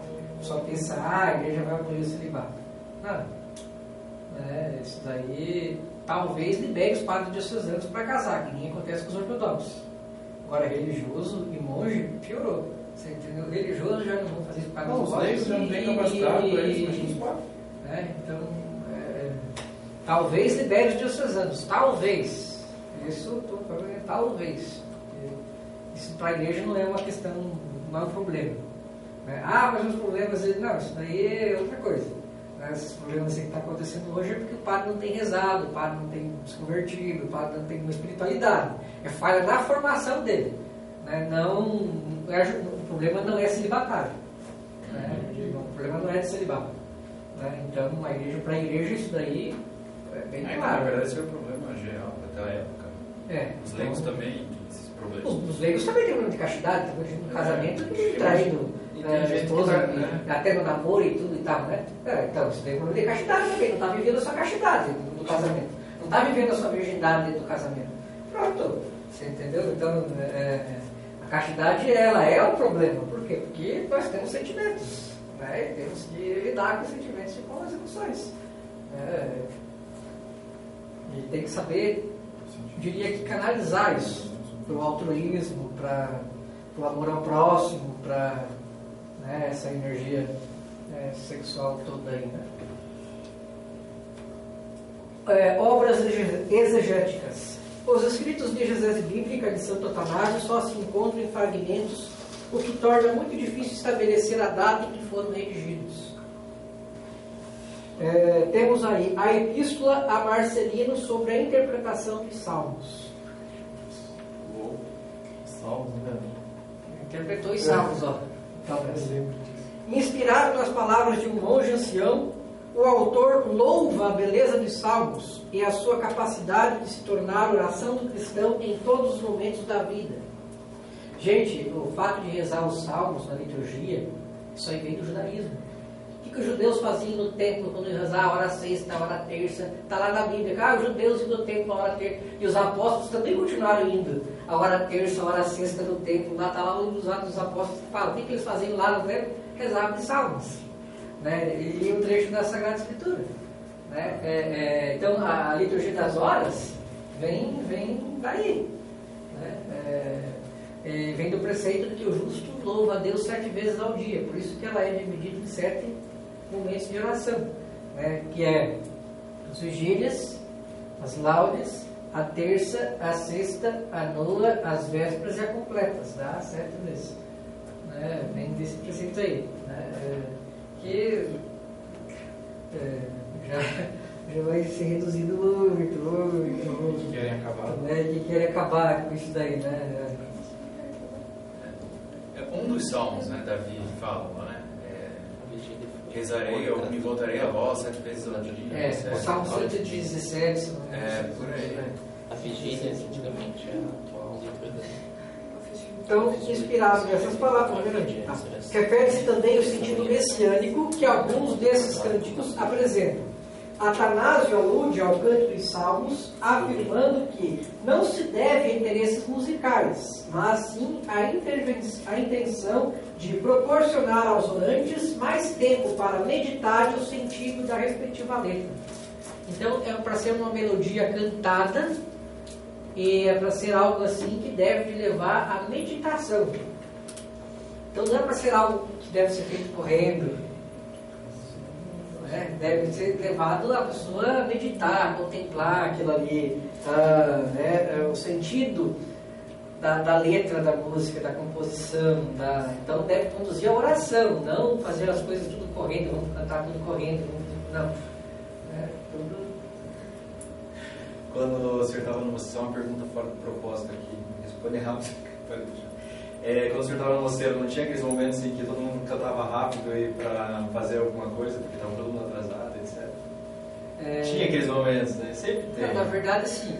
Tem a escola cantora, eles puxam e mantêm o ritmo. Aí os monges acompanham. Mas é muito ter ouvido, né? E tem um ritmo certo para cantar, né? Sim. Então o órgão é que vai dando o ritmo. Você canta para nós, e daí você vai naquele ritmo. Você vai tocando naquele ritmo, né? E daí é sempre o mesmo ritmo. Pode ver que os monges estão sempre, sempre naquele mesmo ritmo. Não tem como fugir. Não tem como fugir, não tem. Tem tudo. Você consegue ouvir, você consegue. Daí não acaba cantando mais rápido. Não fica bagunçado.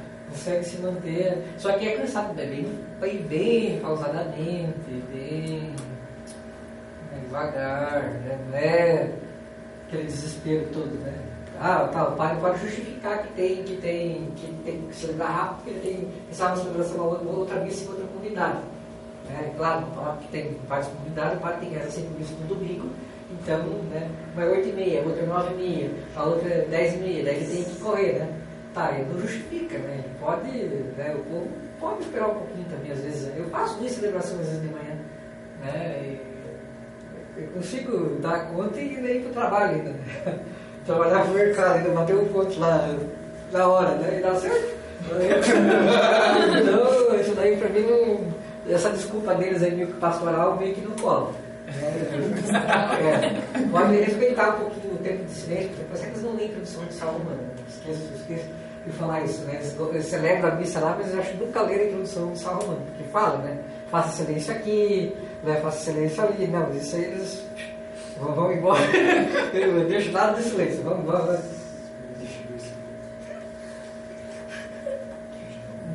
Mas é justamente isso, o silêncio ajuda a pessoa a meditar, a se concentrar, a se interiorizar melhor e tal, né? Então isso é importante também. Temos aí também as cadeias de textos patrísticos confessionados na Idade Média. Eram antologias, nas quais se encontram comentários atribuídos a Santo Atanásio. Então há também comentários de textos, né, que são atribuídos a Santo Atanásio, sobre Salmos, sobre o Eclesiastes, sobre o Cântico dos Cânticos e sobre o livro do Gênesis. Então, Atanásio, há comentários dentro do livro de Catenas, dentro do livro de Coleções, há comentários de Atanásio sobre os Salmos, sobre o Eclesiastes, sobre o Cântico dos Cânticos, sobre o Gênesis e tal. Por isso que dentro do ofício de vigílias, sempre tem lá um trecho da Sagrada Escritura e um trecho patrístico. Às vezes pode ser um comentário do livro bíblico, às vezes pode ser um trecho de uma obra de um padre e tal. Por fim, nós temos as cartas de Atanásio. as numerosas cartas de Santo Atanásio estão em parte perdidas. Felizmente, tudo, né, teve invasão bárbara, muita coisa se perdeu, foi destruída muita coisa. E muitas coisas que a gente tem, seja de história antiga, seja de todo o conhecimento que a gente tem, que professor de história nenhum fala, que isso que dá uma raiva, né? O professor de história, quando vai dar aula de história medieval, ele só sabe falar do mal, né? Que a igreja fez a Inquisição e desce a lenha, né? Agora ele não fala que se a gente tem hoje escola, universidades e hospitais e tudo que depois o governo do Estado assumiu como público, bem público, vem da igreja e vem da época medieval. Isso aí eles calam, isso eles não falam, né? E o que a gente tem hoje de conhecimento de história, de matemática, das coisas que foi salvo, foi graças ao trabalho dos monges copistas e das bibliotecas dos mosteiros. Então a cultura foi preservada graças a ele. Por quê? Porque os bárbaros invadiram, destruíram o Império Romano, os bárbaros invadiram, mas criaram simpatia com a igreja. Por isso que a igreja se fortaleceu no período medieval.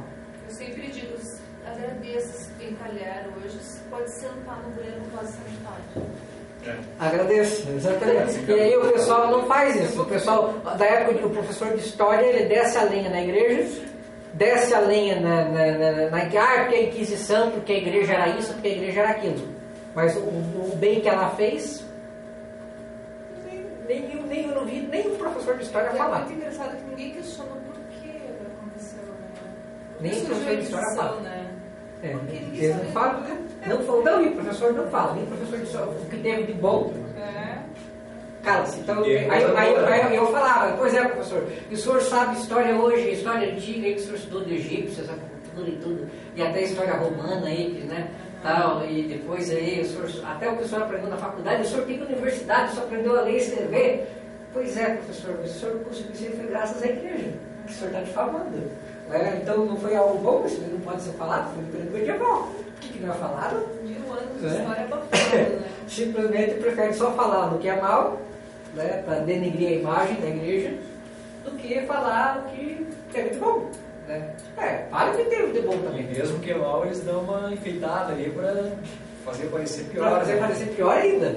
Né? Mas o que aconteceu de bom, simplesmente o povo desconhece. Ninguém sabe do trabalho dos copistas, ninguém sabe das bibliotecas, que começou com a escola, começou, né, com os monges do Alcuíno, lá com os monges ensinando, e daí o povo começou a ver, os monges sabem ler e escrever, também queria, daí começou a escola monacal, daí o rei viu que o monge sabia, aí foi a escola palatina com Carlos Magno e tal, e daí depois começou lá a escola nas catedrais, e tal, e aí surgiu da escolástica, surgiu as universidades. Não, mas eles disseram que até um tempo atrás precisaria de uma permissão do Papa para se abrir uma universidade, porque era do direito da igreja, depois que passou de direito da humanidade. Mas precisava-se de uma autorização papal para poder abrir. Se eu quisesse abrir uma universidade, uma faculdade, eu teria que pedir uma permissão do Papa para poder. Agora não, né? Agora tem as faculdades aí espalhadas, né? Mas até um tempo atrás, né? Por isso que a igreja também ainda tem essa Pontifícia Universidade Católica. Mas vem dela e vem com ela. Né? Sorbonne, mas isso aí se cala. A Sorbonne, por exemplo. Isso aí se cala, eles não falam. Né? Eles falam, os esquerdistas aí adoram citar a Sorbonne. Agora é comunista, não, é tudo comunista. Agora ficou essa galera do marxismo e até na teologia se infiltraram, né? Porque a teologia da libertação nada mais do que isso aí também. Mas vamos tentar. Mas tá difícil, né? Porque pelo que eu tô vendo, sim, só essa semana eu conheci 2 pessoas que fazem teologia. Tá difícil. E assim, graças a Deus, graças a Deus eu estudei no mosteiro, graças a Deus. Porque eu tô tendo que fazer, estou fazendo licenciatura em filosofia nos salesianos e estou tendo. Cara, pura formação marxista. Não, e feminista. Mas eu tô fazendo só para ter o diploma. Só para ter o diploma, porque a verdadeira filosofia e teologia eu fiz no mosteiro. Não vale nada, mas é melhor do que a deles que tem diploma, que tem nome, que tem valor. Tá vendo alguns padres lá da Ucraniana, né? Não sei se eles estão na mesma turma que os padres da Ucraniana fazem na escolaridade. Eu faço a licenciatura em filosofia lá, mas eu faço à distância, né? Ah, tá. Porque eu também faço administração, daí eu trabalho no Conde, não dá, né? Dá aula no Instituto Santo Anásio. Dou aula agora no Instituto Santo Anásio, né? A minha vida tá... Só que aqui a gente não vai estar para Não, eu arranjo tempo aí, não pode deixar que o dia tem 24 horas, se precisarem. Temos aí cartas de Atanásio. Essas cartas dele foram, em parte, perdidas.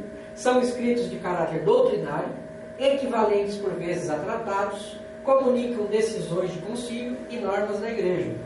Não tratam de assuntos pessoais ou particulares. Tá? Tem cartas festivas sinodais, tem cartas dogmático-polêmicas, 4 cartas a Serapião, bispo de Tumulhos, epístola ao bispo Epiteto de Corinto, né? E também tem a carta a Adélfio, bispo e confessor. Em suma, então, Santo Atanásio foram atribuídos outros escritos que põem em evidência a grande projeção deste autor na história da literatura cristã. Ele foi um baluarte da reta fé, para que se dirigiam espontaneamente os amigos e os inimigos da ortodoxia. Né? E onde entra Santo Antão na história? Santo Antão é entre os escritos ascéticos da vida de Santo Antão, que eu comentei. A vida de Santo Antão foi escrita por Santo Atanásio. Tá. Santo Atanásio quem escreveu. E ela disse que ele foi mestre. Quando ele foi para o Egito, ele conviveu com Santo Antão. O Santo Antão, ele conheceu, Santo Atanásio conheceu Santo Antão. Ele viveu 2 anos. E daí os monges de Tebaida pediram para Santo Atanásio escrever uma vida de Antão. Aí ele escreveu a vida de Santo Antão. Sim. Então, ele escreveu a vida de Santo Antão. Santo Antão entra aí nos escritos ascéticos, né? A primeira obra dos escritos ascéticos de Santo Atanásio foi a vida de Santo Antão. E ali fala muito da luta contra o demônio, né? A história dele, né? Vai vendo o que tens, ele vai entrar na igreja e escuta, né? Vai vendo o que tens e dá o teu dinheiro aos pobres e depois vem e segue, né? E ele faz isso, ele vende a sua herança, vende, né? E ele vai para o deserto, né? E ele queria morrer mártir, porque no começo do cristianismo todo mundo queria morrer mártir. Já sabia que o céu estava garantido. Tanto que ele, às vezes, ele ia para a cidade defender o povo dos arianos, porque tinha muita gente mártir, e os arianos matavam as pessoas. Aí eles iam realmente para tentar virar mártir. E então queria morrer mártir, mas já que ele não conseguiu, não era essa vontade de Deus, ele fez o chamado martírio branco. E os monges, mais ou menos, tentam viver isso, martírio branco, que mesmo com a de Santa Gema. Martírio branco. É verdade. Então tem muito disso. Daí Antão foi para o deserto. Então, e com Antão, né, ele começa a vida religiosa, começa a história monástica também começa com esse escrito de Santo Atanásio, porque o que vem antes é pré-história monástica, não tinha nada, então o primeiro escrito, a história monástica começa com a vida de Santo Antão, escrita por Santo Atanásio. E a história da vida religiosa também, porque a vida religiosa sai da vida monástica. Né? Há padres que criticam, que dizem que não, né? E outros que dizem que sim. Eu digo que sim, porque senão não teria como explicar os votos, não teria como explicar a vida comunitária, não teria como explicar nada, os princípios que eles vivem, vem tudo dentro, regra e ordem, vem tudo disso, vem a vida religiosa, vem da vida monástica. Então, eles querem diferenciar porque nós somos padres de vida apostólica e vocês são de vida ativa. Eles querem fazer essa distinção, mas não, tem as ordens de vida ativa e tem as ordens de vida completiva, mas religioso tem fundamento na vida religiosa. A vida religiosa sai do monarquismo. O uso do hábito na vida religiosa, tudo mais, né? Que o concílio só pediu para reduzir, não tirar, mas ele já Mandaram tudo, né? Mandaram reduzir. Mas eles usam ainda o tranquinho do Não colégio. falaram para tirar, né? Mas eles já tiraram tudo. Viraram fala de merda. Aí agora é tudo isso. A gente vai ter que fazer um. Gente, isso é impensável no mosteiro. Impensável no mosteiro. Impensável um monge sem o hábito. Isso dentro do mosteiro podia estar o calor que tivesse. 40, 50 graus, não interessa. O monge tinha que estar de hábito. Não interessa. Isso no mosteiro é fora de cogitação tirar o hábito. Fora de cogitação. Não existe. Você não vai ver o monge sem o hábito. Pode ver o homem conclusão, talvez conclusão monástica, quando ele sai assim, quando vai estar trabalhando, alguma coisa assim. Mas, fora isso, de hábito, não se sai sem hábito. Pode estar calor, pode estar frio, pode estar nevando, não interessa. Hoje vai estar de hábito. O calor é o mesmo há 2000 anos, né? Continua a mesma coisa. Né? Só apareceu o aquecimento global. Ignorando tá.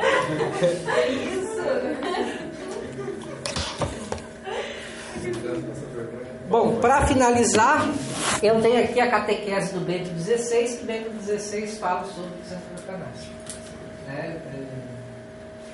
Diz lá o Bento XVI, essa catequese dele, ele deu uma audiência geral na Praça de São Pedro em 20 de junho de 2007. Só que que dia? 20 de junho de 2007. A audiência geral, Bento XVI estava proferindo catequese sobre os padres da igreja. Ele então falou sobre Santo Atanásio. Ele disse: queridos irmãos e irmãs, continuando a nossa retrospectiva dos grandes mestres da igreja antiga, queremos dirigir hoje a nossa atenção a Santo Atanásio de Alexandria. Este autêntico protagonista da tradição cristã, poucos anos depois da sua morte, foi celebrado como a coluna da igreja pelo grande teólogo e bispo Constantino de Constantinopla, Gregório de Nazianzen, e foi sempre considerado como modelo de ortodoxia, tanto no Oriente como no Ocidente. Portanto, não foi por acaso que Jean Lourenço Bernini colocou uma estátua sua entre a dos 4 santos doutores da Igreja Oriental e Ocidental, juntamente com Ambrósio, João Crisóstomo e Agostinho, que na maravilhosa abside da Basílica Vaticana circundam a Cátedra de São Pedro. Então tem 4 santos lá que circundam, Atanásio está lá, junto com Agostinho, Ambrósio de Milão e João Crisóstomo. Atanásio foi sem dúvida um dos padres da Igreja Antiga mais importantes e venerados, mas sobretudo este grande santo é apaixonado teólogo da encarnação do Logos, o Verbo de Deus, que, como diz o prólogo do 4º Evangelho, se fez carne e veio habitar entre nós. Precisamente por este motivo, Atanásio foi também o mais importante e tenaz adversário da heresia ariana, que então ameaçava a fé em Cristo, reduzindo a uma criatura intermediária entre Deus e o homem, segundo uma tendência recorrente na história e que vemos concretizada de diversas formas também hoje. Nascido provavelmente em Alexandria, no Egito, por volta do ano 300, Atanásio recebeu uma boa educação antes de se tornar diácono e secretário do bispo da metrópole egípcia. Estreito colaborador do seu bispo, o jovem eclesiástico participou com ele no Concílio de Niceia, o primeiro de caráter ecumênico, convocado pelo imperador Constantino em maio de 325 para garantir a unidade da igreja. Os padres nicenos puderam, enfim, enfrentar várias questões, e principalmente o grave problema causado alguns anos antes pela pregação do presbítero alexandrino Ário. Este, com sua teoria, ameaçava a fé autêntica em Cristo, declarando que o Logos não era verdadeiro Deus, mas um Deus criado, um ser intermediário entre Deus e o homem, e assim o verdadeiro Deus permanecia sempre inacessível para nós. Os bispos reunidos em Niceia responderam preparando e fixando o símbolo de fé, que, completado mais tarde pelo primeiro concílio de Constantinopla, permaneceu na tradição das diversas confissões cristãs e na liturgia como o credo niceno-constantinopolitano. Nesse texto fundamental que expressa a fé da Igreja indivisa e que recitamos também todos os domingos na celebração eucarística, encontra-se a palavra grega homousios, em latim consubstancialis. Ele pretende indicar que o Filho, o Logos, é da mesma substância do Pai. É Deus de Deus, é a sua substância. E assim é realçada a plena divindade do Filho que tenha sido negada pelos arianos. Tendo falecido o bispo Alexandre, Atanásio tornou-se, em 328, seu sucessor como bispo de Alexandria, e logo depois demonstrou-se decidido a recusar qualquer compromisso em relação às teorias arianas condenadas pelo Concílio Niceno. A sua intransigência tenaz e por vezes muito dura, mesmo se necessária contra quantos se tinham oposto à sua eleição episcopal e sobretudo contra os adversários do símbolo niceno, atraiu a implacável hostilidade dos arianos e dos filo-arianos. Apesar de inequívoco êxito do concílio, que tinha afirmado com clareza que o Filho é da mesma substância do Pai, pouco depois essas ideias erradas voltaram a prevalecer, e nessa situação até Ario foi reabilitado. As ideias foram defendidas por motivos políticos pelo próprio imperador Constantino e depois pelo seu filho Constâncio. Ele, aliás, que não se interessava tanto pela verdade teológica como pela unidade do império e dos seus problemas políticos, pretendia politizar a fé, tornando-a mais acessível, segundo a sua opinião, a todos os seus súditos no império. A crise ariana, que se pensava estar resolvida em Nicéia, continuou por decênios com vicissitudes difíceis e divisões dolorosas na Igreja. Por 5 vezes durante o período de 30 anos, entre 336 e 366, Atanásio foi obrigado a abandonar sua cidade, transcorrendo 17 anos no exílio e sofrendo pela fé. Mas durante as suas forçadas ausências de Alexandria, o bispo teve a oportunidade de defender e difundir no Ocidente, primeiro em Traia e depois em Roma, a fé nicena e também os ideais do monaquismo, abraçados no Egito pelo grande eremita Antão, como uma opção de vida a qual Atanásio sempre esteve próximo. Santo Antão, com a sua força espiritual, era a pessoa mais importante na defesa da fé de Santo Atanásio. Sediado de novo e definitivamente na sua sede, o bispo de Alexandria pôde dedicar-se à pacificação religiosa e à reorganização das comunidades cristãs. Ele faleceu em 2 de maio de 373, dia em que celebramos a sua memória litúrgica. A obra doutrinal mais famosa do santo bispo alexandrino é o Tratado sobre a Encarnação do Verbo, o Logos divino que se fez carne, tornando-se como nós para a nossa salvação. Atanásio diz nesta obra, com uma afirmação que se tornou justamente célebre, que o Verbo de Deus se fez homem para que nós tornássemos Deus. Ele fez-se visível do corpo para que tivéssemos uma ideia do Pai invisível. E ele próprio suportou a violência dos homens para que nós herdássemos a incorruptibilidade. De fato, com a sua ressurreição, o Senhor faz desaparecer a morte como se fosse palha no fogo. A ideia fundamental de toda a luta teológica de Santo Atanásio era precisamente a de que Deus é acessível. Não é um Deus secundário, é o Deus verdadeiro. E através da nossa comunhão com Cristo, podemos unir-nos realmente a Deus. Ele tornou-se realmente Deus conosco. Entre as obras desse grande padre da Igreja, que em boa parte permanecem ligadas às vicissitudes da crise ariana, recordamos depois as 4 cartas que ele enviou ao amigo Serapião, sobre a divindade do Espírito Santo, que foi afirmada com determinação e cerca de 30 cartas festivas, dirigidas no início de cada ano às igrejas e aos mosteiros do Egito, para indicar a data da festa da Páscoa, mas sobretudo para garantir os vínculos entre os fiéis, fortalecendo a sua fé e preparando-os para essa grande solenidade. Por fim, Atanásio é também autor de textos meditativos sobre salmos, depois de muito difundidos e sobretudo de uma obra que constitui o best-seller da antiga literatura cristã, A Vida de Antão, isto é, a biografia do abade Santo Antão, escrita pouco depois da morte deste santo, precisamente enquanto o bispo de Alexandria, exilado, vivia com os monges do deserto egípcio.